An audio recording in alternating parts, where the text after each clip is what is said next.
as metas inflacionárias são tipicamente uma garantia de predomínio do mercado financeiro. O que são as metas inflacionárias? Você faz uma projeção de inflação, em cima dessa projeção de inflação, sempre que você tem inflação, quem é que perde? O credor perde, porque o empréstimo dele se desvaloriza, e o investidor perde, porque ele tem recurso numa moeda, a moeda perde valor. Então, as metas inflacionárias vieram para beneficiar esses dois setores, ou beneficiar o mercado. Então, se eu acho que tem uma inflação de 5% ao ano, a taxa de juros tem que ser maior do que isso. Inventaram essa loucura que é inflação neutra. O Perso Arida teve um período que ele, já fora do governo, ele falava, não, a inflação neutra é de 8%. Inflação neutra ou taxa de juros neutra? Desculpe. Taxa de juros neutra para não... Taxa de juros neutra, né? Taxa de juros neutra, desculpe. Ele achava que a taxa de juros neutra era de 8% real ao ano, acima da inflação. Então, você vai criando toda uma ciência maluca em torno de algo que não tem pé na realidade, não tem correlação com a economia real. Uma vez eu caçoei da taxa de juros neutra dele, o Perso ficou meio sentido, marcou o almoço. Falei, Perso, me explica o que se passa na cabeça de quem remarca preço.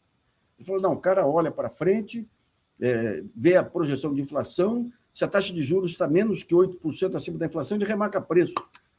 Falei, Perso, isso vai contra tudo o que eu aprendi em termos de... Eu não conheço um cara que remarca preço que usa isso. Se tem mercado, ele remarca preço. Se não tem mercado, ele reduz preço. Se tem competição, ele reduz preço. Então, inventaram toda uma falsa ciência, sem pé na realidade, tendo o câmbio. Gente, o câmbio, além de salário, é um dos preços fundamentais da economia. Para vir um capital produtivo aqui, finalmente o André está separando o capital produtivo do capital improdutivo, do capital financeiro. O capital produtivo exige previsibilidade de câmbio. Porque vem aqui a empresa estrangeira, ele tem que ter uma previsão das vendas dele em reais e tem que ter uma previsão do câmbio para saber quanto que ele remete para a matriz. Então, digamos, esse modelo de câmbio flutuante aí que o Amínio Fraga trouxe aqui visa exclusivamente manter o predomínio do capital financeiro sobre o capital produtivo multinacional, inclusive. Então, se for pegar assim, por que o Brasil falhou? A gente está numa fase aí, remonta até a questão da escravidão e tudo, mas a herança pior foi a questão da financiarização da economia, que nem o Lula I, nem o Lula II tiveram coragem e força para enfrentar. A Dilma tentou, num certo momento, uma forma meio atabalhoada. E agora o que está acontecendo? O Lula III aí se deu conta disso. Se deu conta disso. Ele falou outro dia aí, falou, quando eu entrei no governo, falaram que não podia mexer nisso, naquilo que explodia a inflação. Daí, quando veio a crise de 2008, eu fiz tudo que eu queria fazer e deu certo.